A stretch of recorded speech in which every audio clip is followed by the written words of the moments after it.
Alhamdulillah bisa hadir di tengah-tengah kita. Memang hidup itu butuh perjuangan. Orang itu butuh perjuangan, berperjuangkan akidah. Orang yang tidak punya akidah, yang enggak memperjuangkan akidahnya, itu sama dengan orang yang makan, tidur, pipis dan sebagainya. Enggak punya tujuan hidupnya. Oleh karena itu, kalau tadi disampaikan tentang sejarah, kalau kita melihat sejarah orang Tuban itu biasa bertengkar, Pak. Bisa lihat itu mulai Rogolawe Tuban, orang Tuban bukan penakut, pendekar semua orang Tuban itu. Tetapi pada sore hari ini nanti akan dibuka. Kayaknya itu orang Tuban tapi sopan-sopan gitu. Lah oleh karena itu kalau di dalam kesejarahan dengan Pasuruan juga masih saudara itu, Paten Nampi sama Rogolawe ini. Oleh karena itu nanti biar dibongkar bagaimana semangat daripada PWI di Kabupaten Tuban, nanti akan disampaikan oleh panjenenganipun Bapak Kiai Haji Imaduddin Usman Al-Bantani. Kemudian nanti juga ada sesi jawab, tanya jawab, sehingga kegiatan sore pada hari ini bisa maksimal. Jenengan seluruhnya bisa menyampaikan apa yang menjadi unek-uneknya, begitu. Oleh karena itu langsung saja kita persilakan kepada beliaunya Bapak Kiai Haji Imaduddin Usman Al-Bantani yang sore hari ini sudah ada di depan kita. Tafadhol masykur.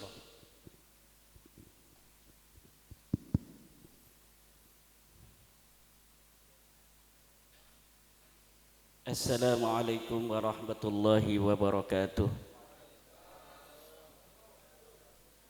Alhamdulillah salatan wa salaman ala rasulillah amma ba'du.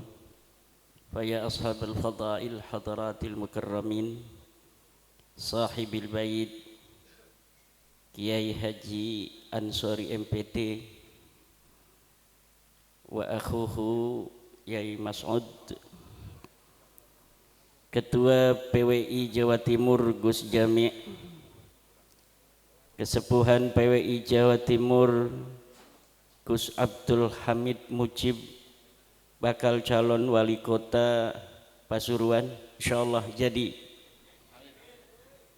Kiai Syarifuddin, Ketua Lembaga Dakwah PWI Pusat, Gus Suheri, wong bodoh sing pinter Laskar Jawa Timur, Kiai Syakir dari Bekasi, ini tetangganya Tengku Kori ini. Gayanya kayak Tengku Kori. Para kesepuhan, Ketua PWI Kabupaten Tuban, Ketua Laskar atau Panglima Laskar Kabupaten Tuban, para yai, para alim, para ulama. Hari ini sangat berbahagia saya dapat hadir di Pondok Pesantren Tarbiyatut Tullab panjenenganipun Kiai Ansori dalam rangka menyaksikan pelantikan PWI Kabupaten Tuban, perjuangan Wali Songo Laskar Sabilillah. Jangan kita berjuang ingin semua orang ikut berjuang bersama kita. Dari zaman dulu, sejak masa perjuangan, pejuang itu minal aqallin, pejuang itu minoritas, karena pejuang itu memperjuangkan hak-hak mayoritas. Tidak semua orang diberikan rasa syaja'ah fil qalbi. Ada orang yang dititipi oleh Allah di dalam hatinya syaja'ah. Dialah yang akan menjadi agen of change of the world. Agen perubahan dunia itu hanya dilakukan oleh orang-orang fi qalbihi syaja'ah. Perubahan apapun di dunia ini, peradaban dibangun oleh man fi qalbihi syaja'ah, para kesatria. daraballahu matalar rajulaini ahaduhuma abkam la yaqdiru ala syai'in wa huwa kallun ala maulah aynama yuwajjihu lam ya'ti bi khairin hal yastawi huwa wa man ya'muru bil adli wa huwa ala siratim mustaqim. Manusia itu ada dua. Allah membikin perumpamaan jenis manusia itu seperti dua orang laki-laki. Pertama laki-laki yang bisu, seorang hamba sahaya yang ia tergantung kepada tuannya. Aynama yuwajjihu ay yatawajjah fala ya'ti bi khairin. Di mana saja tuannya itu menyuruh, dia akan bekerja, tetapi lam ya'ti bi khairin. La ya'ti bi khair, dia tidak akan bisa melakukan apapun yang terbaik. Hal yastawi huwa wa may ya'muru bil adli wa huwa ala siratim mustaqim. Apakah orang yang semacam itu sama dengan orang yang dia memerintahkan keadilan dan dia berdiri di atas jalan yang lurus? Dari zaman dulu manusia itu terbagi dua. Ada yang dia mau bekerja li syaja'atihi fi qalbihi li irfanihi wal yaqinih, karena keberaniannya, karena ma'rifatnya, karena keyakinannya. Ada yang dia bergerak ketika maulanya, majikannya menyuruh. Aina ma yuwajjihu la ya'ti bi khair. Di mana saja tuannya menyuruh, dia akan bekerja. Tidak didasari oleh apa keyakinan yang ada di dalam jiwanya. Dan PWI itu termasuk orang-orang ya'muru bil adli wa huwa ala siratim mustaqim. Dia adalah orang-orang yang memerintahkan kepada keadilan dan dia berdiri di atas jalan yang lurus. Bagaimana tidak lurus? Wal takun ummatun yad'una ilal khairi wa ya'muruna bil ma'rufi wa yanhauna 'anil munkari wa ulaika humul muflihun. Ini PWI. Ciri pertama PWI adalah yad'una ilal khair, menyeru manusia kepada kebaikan. Ini yang harus dijaga. Wa ya'muruna bil ma'ruf, dan memerintahkan kepada kebajikan, kepada kema'rufan, kearifan lokal. Wa yanhauna 'anil munkar, dan mencegah dari kemungkaran. Wa minal munkarati may yantasibu ila ghairi abihi bi ghairi haqqin. Dan daripada kemungkaran adalah yang ada di depan mata kita hari ini, orang yang bernisbat kepada leluhurnya yang bukan leluhurnya, fadlan anintisabihim ila Rasulillahi Muhammadin sallallahu alaihi wasallam bizuri wal kadhib. Apalagi orang-orang yang hari ini kita lihat berintisab kepada Rasulullah dengan dusta dan penipuan. Dengan penipuan dan dusta, dan kedustaannya ini terverifikasi di dalam kitab-kitab sejarah. Kedustaannya ini terverifikasi di dalam kitab-kitab nasab. Namun mereka tidak mau. Mereka tidak mau menerima kenyataan bahwa mereka bukan cucu Nabi. Masa iya kita lahir sebagai cucu Nabi kok mau mati jadi mantan cucu Nabi? Di sini ada rasa gimana gitu. Masa iya kita sejak kecil jadi cucu Nabi kok mau mati Gus Jami kita jadi mantan cucu Nabi? Ada seorang Habib dalam status Facebooknya yang di screenshot oleh teman dikirimkan kepada saya. Orangnya sekarang baru meninggal sebulan yang lalu. Dia ahli nasab daripada Rabita Alawiyah. Dia mengatakan bagaimanapun caranya kita akan lawan dan pertahankan nasab kita. Setelah nulis begitu dia mati. Siapa? Saya nggak ngomong nama ya. Langsung mati. Jangan macem-macem dengan Wali Songo. Jangan macem-macem. Kenapa? Karena apabila sesuatu kashful astar telah terjadi, maka tidak ada satu kekuatan pun yang mampu untuk mencegahnya. Kalau orang berani untuk berdiri tegak ketika ada bulldozer, maka dia akan terlindas oleh bulldozer. Siapapun dia, kalau Allah sudah berkehendak. Dan ini nampaknya Allah betul-betul sudah berkehendak.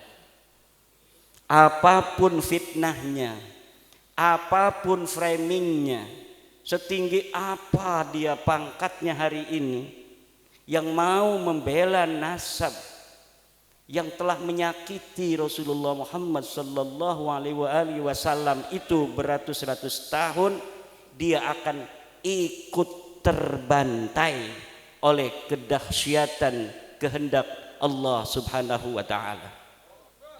Ini yang saya rasakan, yang saya pandangi, yang saya sendiri itu tidak menyangka akan seperti ini. Dan setiap langkah itu diberikan kemudahan oleh Allah, karena bukan Imaduddin yang mau, bukan Gus Jami yang mau, bukan Gus Abbas yang mau, bukan Gus Sukhairi wong bodoh yang mau. Wong pinter pun tidak bisa, apalagi cuma wong bodoh. Tapi ini nampaknya memang betul-betul kehendak Allah Subhanahu wa ta'ala. Tidak ada jalan lain, terima saja, ente bukan cucu Nabi.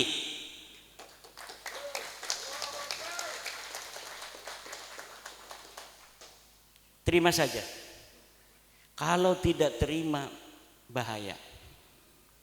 Bahaya. Secara ilmu nasab sudah terbukti. Mereka menisbatkan diri kepada Ahmad bin Isa yang ada di abad ketiga, keempat. Menurut versinya mereka keempat. Menurut versi saya sebenarnya beliau hidup di abad ketiga. Tetapi menurut Ba'alwi dia wafat 345 Hijriah. Menurut yang saya baca, tahun 243 beliau sudah berumur 20 tahun ada di Madinah Al-Munawwarah. Berarti ketika wafat 345 ini orang yang bernama Sayyid Ahmad bin Isa sudah berumur 131 tahun. Dan itu walaupun mumkinat indallah tetapi nadirul wujud. Itu masuknya kepada syad mukhaliful qiyas wal isti'mal itu. Orang berumur 130 tahun kemudian dia berhijrah 317 Hijriah pada umur 100 tahunan. Ngapain dia berhijrah dari Basra umur 100 tahun? Bentar lagi mau mati. Orang-orang yang suka merantau juga kalau udah kerasa tua umur 60 tahun banyak yang pulang tuh kalau orang Banten.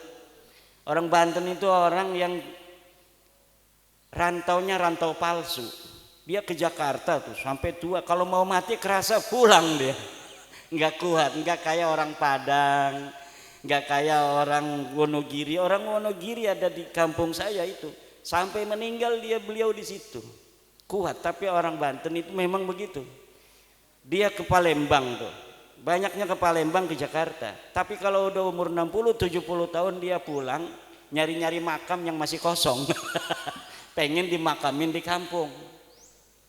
Nah ini ada orang umur 100 tahun katanya hijrah pada 317 Hijriah. Namanya Ahmad bin Isa. Pak, itu bukan Ahmad bin Isa yang punya ayah Muhammad An-Nakib, Pak. Itu bukan kakek kamu mah ini namanya Ubaid bin Isa bin Alwi bin Muhammad bin Himham bin Aon. Itu kakek kamu. bukan Ahmad bin Isa yang cucunya Nabi Muhammad sallallahu alaihi wasallam. Ini kitabnya ada Tuhfatuz Zaman. Ini ada kitabnya Al-Ansab Al-Ahdaliyah. Karena mereka dengan Bani Ahdal itu sepupu, kakeknya satu. Masa kita sepupu satu kakek dari garis ayah, dari kakeknya ini ke barat, ini ke timur? Enggak mungkin. Lalu kalau masih mengelak dari sisi ilmu nasab, dari ilmu sejarah, tes DNA sekarang memverifikasi bahwa memang mereka bukan keturunan Arab, mereka orang Ajam. Ba'lawi ini orang Ajam. Wajahnya mirip kayak wong Arab, setitik doang mirip, gedeleng nih bener-bener baca selawat malarab gedeleng deke kayak wong Arab. Bukan, mereka bukan orang Arab dan mereka bukan keturunan dari baginda kita Nabi besar Muhammad sallallahu alaihi wasallam. Dalam darahku mengalir darah Rasulullah. Endi getihmu diperiksa. Batur-bature dulur-dulure wis diperiksa 180 wong ning Yaman wis diperiksa. Ya kabeh haplogrupe G. Mayoritas G, ana sing E, ana sing R si Jiroro iku berarti wong sing dibaklawi kaken. Dudu baklawi karena wong gedean bengene iku dibaklawi kena. Padahal dudu baklawi kayak Wali Songo dibaklawi no. Jadi dari dulunya memang ada upaya-upaya perebutan tokoh-tokoh yang dia bukan keluarga Baklawi kemudian dibaklawikan. Buktinya mana? Hasil tes DNA 180 itu 99% G, tapi ada beberapa orang yang beda. Nggak mungkin orang yang satu kakek katanya dari sama-sama kakeknya Ubed, garis lurus laki-laki, tiba-tiba anak cucunya bedo-bedo. Ora bakal. Saya tanya kepada Dr. Sugeng Sugiarto dari Badan Riset dan Inovasi Nasional, bagaimana ini kemungkinan mereka cucu Nabi? Kata Dr. Sugeng, mustahil. Mustahil ning akidah iku apa artine? Mual bakal. Ora ta'alluq lil mumkinat ora. Mustahil mah sesuatu yang tidak mungkin terjadi. Seperti Allah itu ada dua, itu hukumnya mustahil.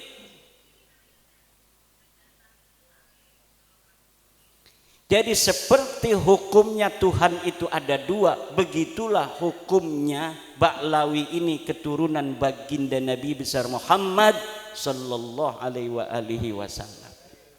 Jadi siapa bae wong sing masih ngebela iki kita wedi bukan manjingen ning wong sing man yu'dzi Rasulullah sallallahu alaihi wasallam. Walladzina yu'dzuna Rasulullahi lahum adzabun alim. Al-Qur'an sing ngomong walladzina yu'dzuna Rasulullahi lahum adzabun alim. Dan orang-orang yang menyakiti Rasulullah mereka akan mendapatkan siksa yang memedihkan. Alimun bimakna mulimun, siksa yang memedihkan. Bagaimana kalau mereka Rumel Abbas, Romli Al-Idrus atau Idrus Romli, pembela-pembela Baklawi itu nanti ketemu Rasulullah Muhammad sallallahu alaihi wasallam. Betapa malunya mereka nanti ketemu Rasulullah Muhammad sallallahu alaihi wasallam dalam keadaan mereka membela orang-orang yang mencangkok nasab Rasulullah Muhammad sallallahu alaihi wasallam, mengaku keturunannya namun mereka bukan keturunannya. Oke lah, dulu-dulu mereka tidak tahu hukumnya itu laisa alaikum harajun fima akhta'tum bih wa laisa alaikum junahun fima akhta'tum bih. Kalian tidak berdosa terhadap kesalahan menyebut daripada keturunan itu di masa-masa yang lalu karena kamu tidak tahu.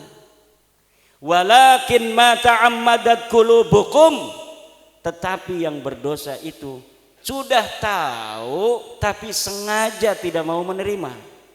Kita sudah kasih tahu kan, sayang sini sayang, beb sini beb, cucu Nabi, ya saya cucu Nabi, saya bin Ubed bin Ahmad bin Isa. Sayang, ini Ubed bukan anaknya Ahmad. Kakek saya ngomong begitu. Hei Yahudi pesek. Hei, jangan Yahudi pesek, Yahudi pesek. Sabar, jangan marah-marah. Sabar. Ini kitabnya nih, Tahdhibul Ansab. Gak ada bapak kamu itu Ubed namanya anak Ahmad bin Isa. Ini kitab abad kelima ini namanya Tahdhibul Ansab karya Al-Ubaidili. Ini kitab Al-Majdi karya Al-Umari. Ini sebut, cari bapak kamu itu ada enggak? Ini tidak ada itu berarti bukan berarti tidak ada, tidak ditemukan berarti tidak ada. Kalau di kitab ini tidak ada, di kitab lain bisa jadi ada. Mana kitab lainnya? Tidak ada. Kalau kitab lainnya tidak ada, lalu gimana? Kita cari lagi kemana-mana nggak bakal ada, karena memang tidak ada. Bagaimana sesuatu yang tidak ada diada-adakan? Namanya itu nasab jadi-jadian. Betul apa enggak Yai Syarif? Yai Ansori punya anak berapa? 3. Anaknya cuma 3. Namanya siapa-siapa? Maulana Ansori. 2. Ni'amul Maula Ansori. 3. Nuraini Ansori. Nah, Nuraini ini catat. Namanya anaknya 3 tuh, Nuraini, Maulana Ansori, dan satunya Ni'amul Maula Ansori. Kan udah 3 tuh, catat tuh kan, 3 misalnya. Lalu 100 tahun lagi, karena ini orang besar, cucu daripada Joko Tingkir, lalu ada yang ngomong anaknya 4 tambah Samlawi. Sedang beliau ini bikin apa namanya catatan pribadi. Ada kitab Tangkihul Qaul dicatat anak saya 3. Ini kan bukti sejaman. Ada lagi buku harian catat anak saya 3. Anak pertama lahir tahun sekian, anak kedua tahun sekian, anak ketiga tahun sekian. Ya anaknya cuma itu aja. Maulana Ansori, Nuraini sama satunya itu, nggak ada Samlawi. Kata yang ngaku-ngaku keturunan dari Ki Ansori itu ada, tapi tidak dicatat. Dalilnya dalam kaidah ada adamul wujdan la yadullu ala adamil wujud. Apa katanya?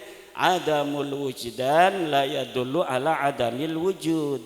Tidak ditemukan bukan berarti tidak ada. Betul, ada kaidah itu. Tidak ditemukan bukan berarti tidak ada. Ada orang bawa motor ke rumah, bawa kunci, cerek, kuncinya diambil, dicantolin di paku. Dia lupa paku yang mana, apa di kamar ini. Oh nyari-nyari dia, istrinya mau cepet anterin saya ke pasar, nggak ada kuncinya. Kata istrinya, adamul wujdan la yadullu ala adamil wujud. Betul itu, karena ada apa? Lahu qarinah, ada qarinah. Apa qarinahnya? Dia punya motor, dan kalau dia itu naruh motor depan rumah, biasanya kuncinya dibawa ke dalam dan biasanya dicantolin. Dicari-cari nggak ketemu bukan berarti tidak ada. Ada kuncinya dalam rumah tapi belum ditemukan. Tetapi dia harus punya lahu dalilun wa hujjatun wa qarinatun. Qarinahnya apa? Adanya motor di depan rumah, motor dia. Masa iya dia punya motor nggak punya kunci? Betul apa tidak? Kemudian dia biasanya bawa kunci itu ke dalam rumah. Kemudian dia ingat naruh di paku. Itu qarinahnya banyak, hujahnya banyak, dalilnya banyak. Hanya belum ditemukan aja itu kunci.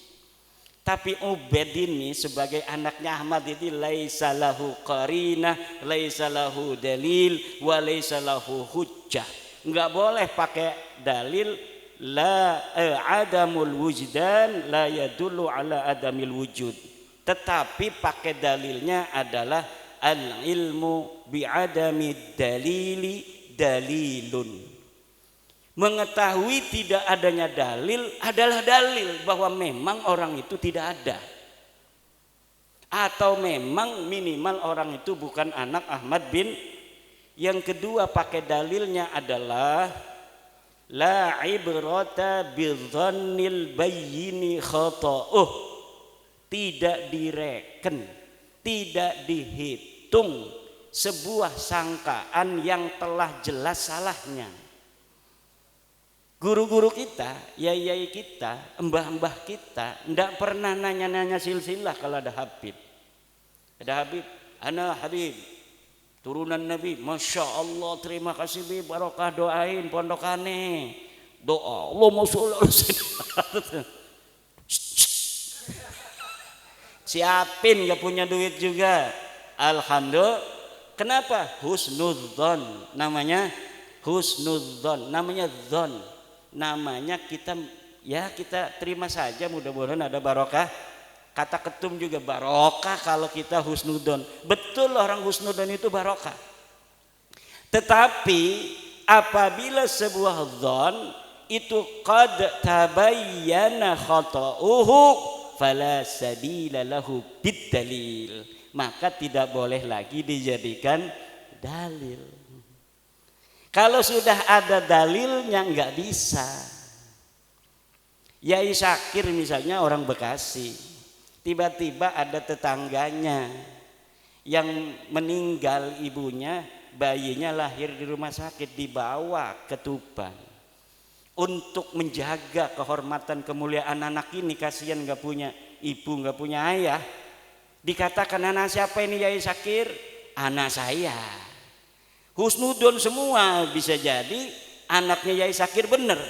Maka ditanya sama orang-orang desa, itu anak siapa? Anak Yai Syakir dari Bekasi, namanya Zon. Tapi setelah 20 tahun mau dinikahkan, Yai Syakir ini juga ngegeruyeng aja dalam pikirannya, ini saya mau nikahkan atas nama saya atau bagaimana? Kalau atas nama saya nggak sah karena saya bukan walinya. Kalau misal saya sebutkan, maka nanti dia takut sedih. Tiba-tiba lah bismillah aja, mudah-mudahan Allah mengampuni saya, katanya. Mau dinikahkan aja sama Yai Syakir. Tiba-tiba datang Yai Ansori, namanya Yai Ansori, rambut gondrong. Nanti dulu, nanti dulu, jangan dinikahkan. Ini saya telah dapat informasi dari Bekasi bahwa ini bukan anaknya Kak Haji. Ini anaknya tetangga Kak Haji, ibunya meninggal, Kak Haji kasihan, kemudian Kak Haji asuh dia sebagai anak sendiri. Nggak bisa nikah. Mana katanya dalilnya? Ini tuh rumah sakitnya. Ini bukti dari rumah sakit bahwa ini bayi anaknya Samlawi. Samlawi lagi. Ibunya Samsiah. Bukan anak Haji. Dulu-dulu kalau orang sampai ditanya di pengadilan pun, di pengadilan Tuban, ini si anak ditanya, "Hei, apa namanya, Gus Jami, anak siapa itu? Kamu bersaksi di depan pengadilan setelah disumpah." Saya tanya, kata hakim, anak siapa itu? Anak Yai Syakir. Sah apa tidak? Sah. Karena suhroh wal istifadah.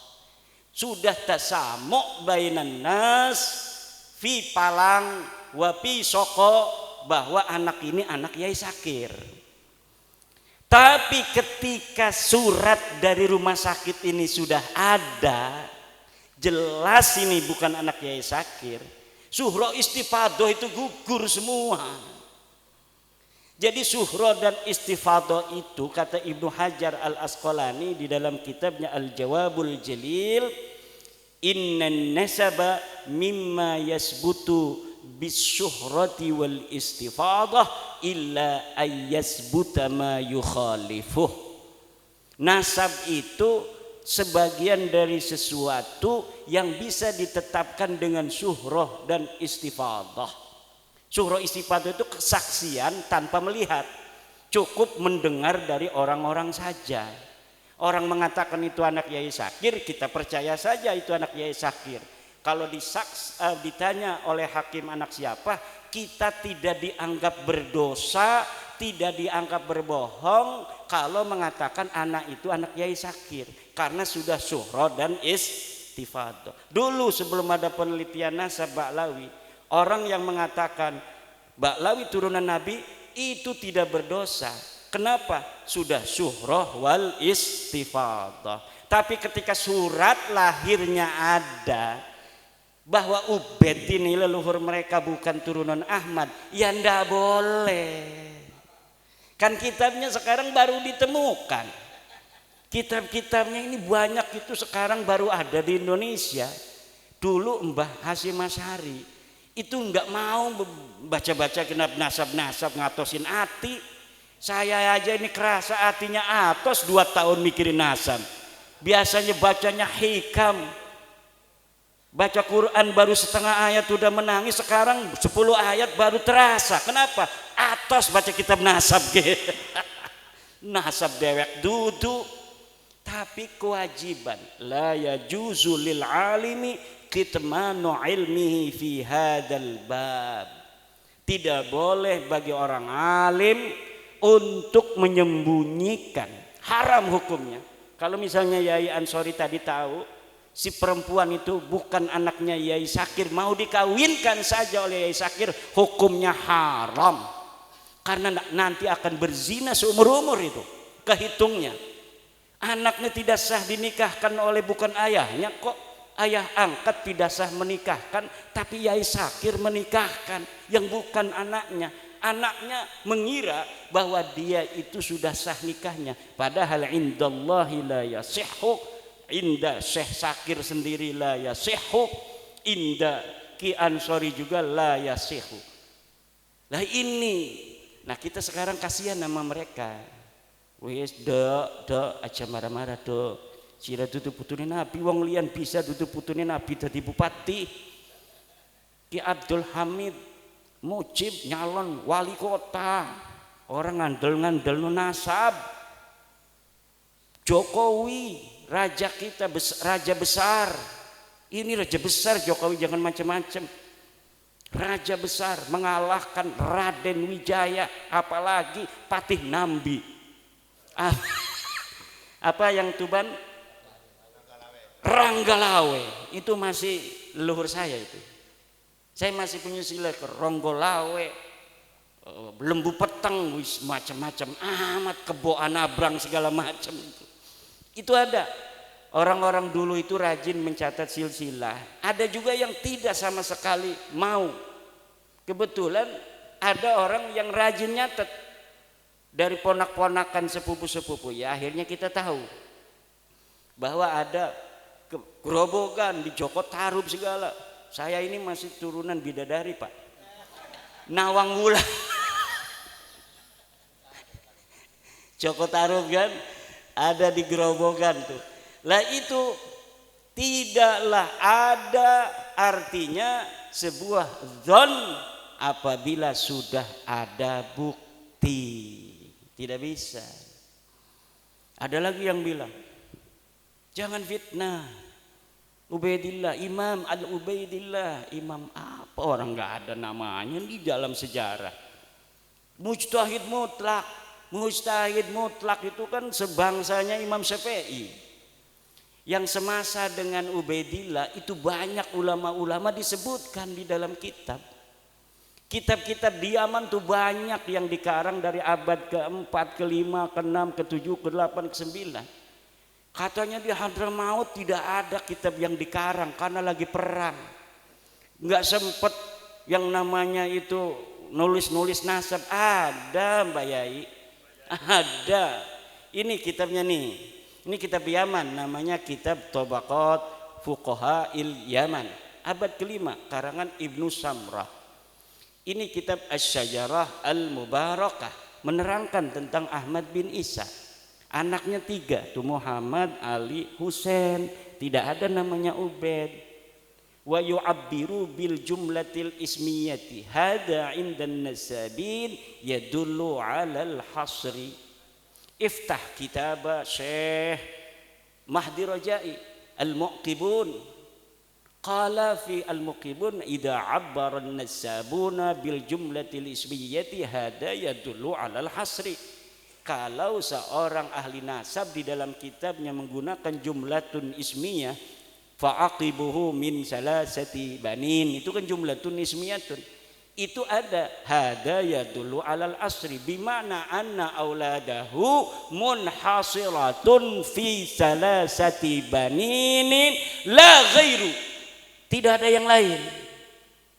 Tidak bisa dalam nahu jumlah ismiyah itu tidak bermakna hasr, ya itu dalam nahu, tetapi likulli fannin mustalahatun, likulli fannin mustalahatun, setiap fan ada mustalahnya, setiap fan ada istilahnya. Katanya tidak konsisten ini di dalam kitab As-Sajarah Mubarakah, di dalam kitab sebelumnya anaknya 4, tapi dalam Sujalah Mubarakah ini menggunakan 3. Kitab abad keberapa itu yang anaknya 4? Itu menggunakan jumlah ismiyah anaknya 4, katanya kitab abad ke-5. Tapi kenapa di kitab abad ke-6 anaknya 3? Saya bisa jawab itu. Pada saat itu anaknya 4, tetapi ahli nasab itu punya kaidah yang ditulis itu hanya yang berketurunan. Di abad ke-6 itu yang tersisa dari keturunan orang-orang itu ada 3. Yang tidak berketurunan itu tidak ditulis. Kenapa? Karena adanya kitab nasab ini untuk menjalin silaturahmi orang yang masih hidup. Orang yang sudah ingkirat tidak punya keturunan, yang buat apa ditulis-tulis lagi? Maka kitab nasab kadang-kadang yang lebih tua itu anaknya lebih sedikit. Kalau kitab yang lebih kesana lagi, lebih muda, berarti yang lebih muda itu anaknya lebih sedikit, yang lebih tua lebih banyak. Kenapa? Di abad yang lebih muda, yang abad 9, abad 10, itu bisa jadi keturunannya sudah ingkirat. Yang sudah ingkirat itu tidak lagi ditulis, karena di dalam kitab nasab itu pakainya istilahnya itu fa'aqoba, maka dia berketurunan.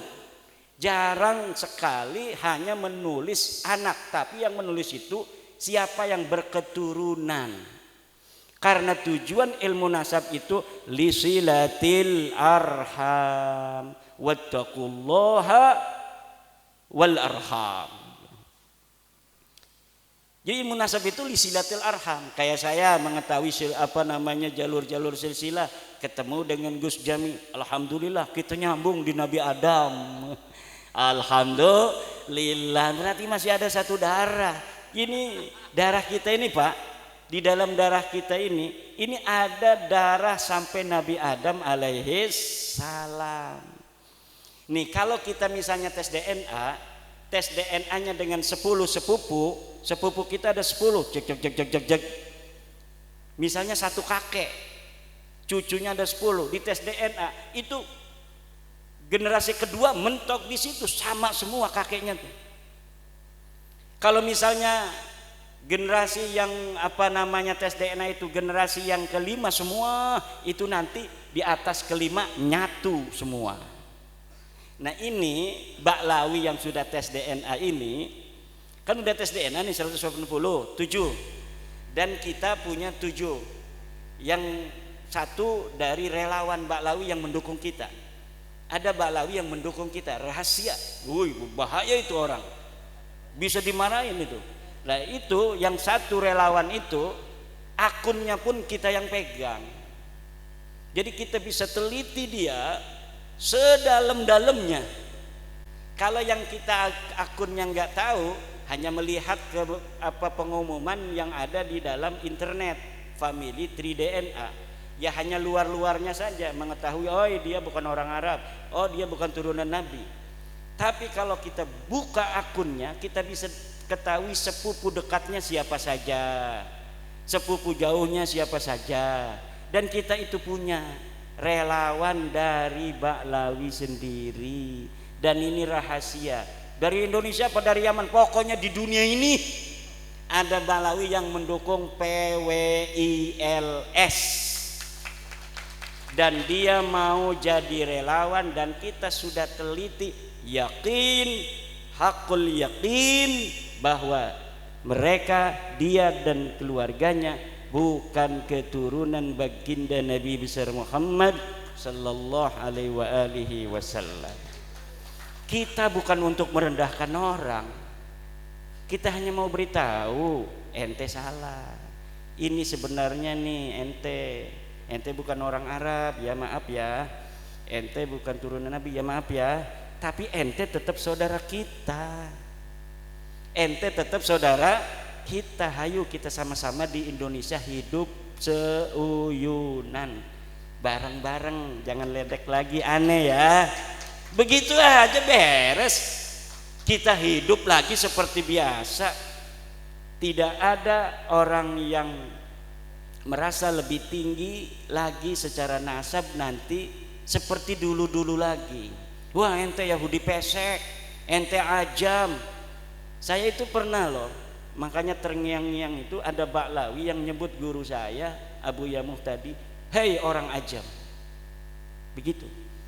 Jadi Abu Ya pernah marah-marah kepada Baklawi. Baklawi usia ulah asup ke Banten, laun asup ke Banten sancana ceramah, sia baca tahlil heula 10.000 kali begitu. Marah nih Baklawi. Katanya, hei orang ajam.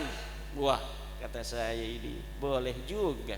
Coba mukanya sama muka Abu Yamuh tadi, Araban mana itu? Jenggotnya aja kayak si Abdul Qadir Jailani. Abu Yamuh tadi itu satu, itu udah lama 2018 atau 2019-an, tapi belum menggerakkan saya untuk meneliti. Ketika ada seorang yang sombong, begitu sombong nyuruh orang adzan di pengadilan, ketika asyhadu anna Muhammad, berhenti, itu Muhammad kakek ente apa kakek aneh? Na'udzubillah, saya lihat videonya. Apa benar sih orang begini cucunya Nabi? Saya sering membaca sejarah-sejarah para turunan Nabi, Ali Zainal Abidin, As-Sajjad itu, yang matanya penuh linangan air mata. Kalau dia ketahuan sebagai cucu Nabi, dia pindah lagi ngontrak rumah supaya tidak ketahuan. Kalau dia dikatakan sebagai cucu Nabi, saya katanya takut kalau saya berbuat dosa, Allah akan menimpakan saya 2 kali lipat dosa daripada orang lain. Kenapa? Karena ada dalil dari Al-Quran, istri-istri Nabi yang berbuat salah dosanya 2 kali lipat. Turunan tidak ada di Al-Qurannya, tapi cucunya Nabi itu mengkiaskan istri-istri Nabi dengan cucu Nabi Muhammad sallallahu alaihi wasallam dalam dosa, bahwa dosanya bisa jadi kita juga 2 kali lipat karena ada nisbah kepada Rasulullah Muhammad sallallahu alaihi wasallam. Itu saja. Ada yang ngatain lagi tesis iblis. Wih, tesis iblis. Orangnya orang Sunda, orang Bandung, pakainya udeng-udeng, pengen dipanggilnya Abuya. Kan kalau Abuya di Banten saumad dahri, dhahara zuhduhu wa dhahara wara'uhu wa qara'a al-kutub al-mu'tabarah min al-fiqhi wa tafsiri wal hadis. Kita fikihnya dari mulai Fathul Mu'in, Fathul Wahab, Tuhfatul Munhaj, Nihayatul Muhtaj, Mughnil Muhtaj, beres semua.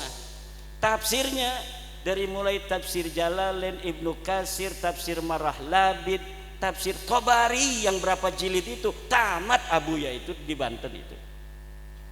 Kitab Syaikhul Qadir Al-Jailani, Al-Ghunyah dan sebagainya yang jarang-jarang dibaca oleh kiai lain dibaca oleh Abuya.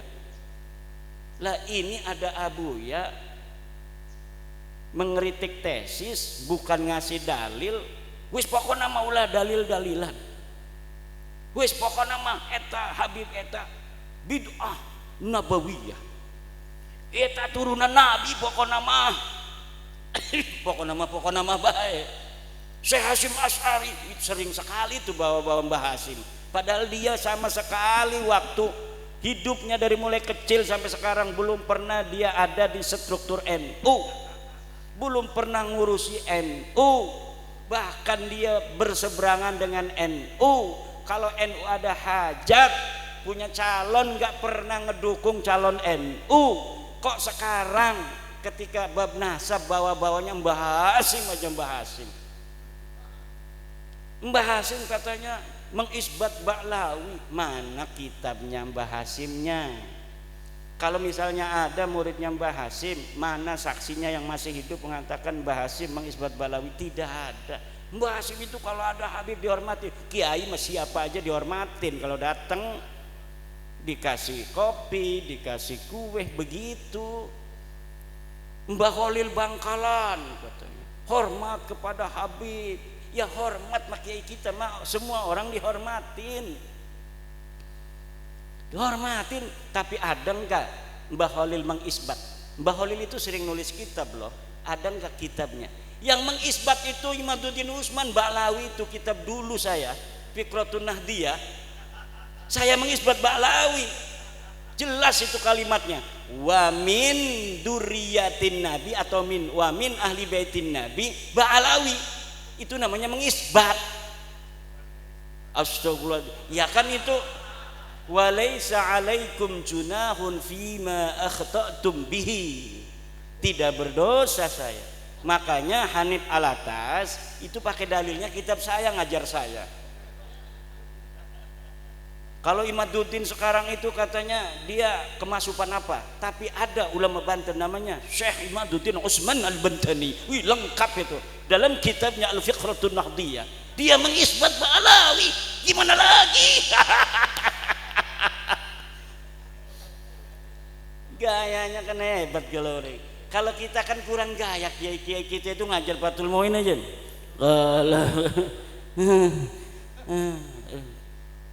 Dengan tidak mereka aja. Tidak meyakinkan. Padahal mah yudhiru tawadhu. Yudhiru atau kiai kita itu tidak meyakinkan kalau dibandingkan dengan ada orang-orang begitu. Kalau dulu nggak ada orang begitu ya karena semua begitu beres. Tapi karena sekarang ada saingannya tidak fair, framing segala macam macam-macam lah gayanya. Akhirnya kiai kita yang betul-betul alim, tafahum fiddin, tafaqquh fiddin, itu kelihatan tidak alim.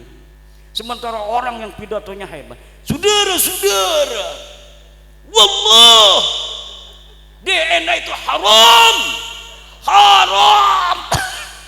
DNA haram katanya. Meyakinkan, betul tidak? Meyakinkan. Kalau kiai kita itu kumaha etanya, aduh aing mah teu sanggup cenah eta ieu kiai tahajudna sawengi cenah 200 rakaat. Waduh jauh aing mah. Itu kiai saya mah kalau ngaji begitu. Kalau ada cerita kiai-kiai yang katanya tahajudnya 200, dia ngomong, ieu mah lain bangsa urang. Naon lain bangsa urang? Ini mah bukan kelas saya. Selalu ngomong begitu. Tapi zaman sekarang ini karena ada orang-orang yang mengajarkan gaya lain dari gaya Wali Songo yang tawadhu, itu kalau ada terangin makrifat, orang yang sudah makrifat pada Allah, dia dalam salat jangankan istrinya, anaknya, dirinya sendiri, Masya Allah, tidak ingat kalau dia sedang salat karena khusyuk kepada Allah. Hari model kiai mah jauh, model kiai mah. Kalau dia tidak menunjuk dirinya, zaman sekarang tuh nunjuknya pada jamaah, model kiai mah jauh. Kalau kiai dulu yang ditunjuk dirinya sendiri. Iya mah jauh, lain bangsa orang. Duduk kelas kita iki, duduk kelas kita iki.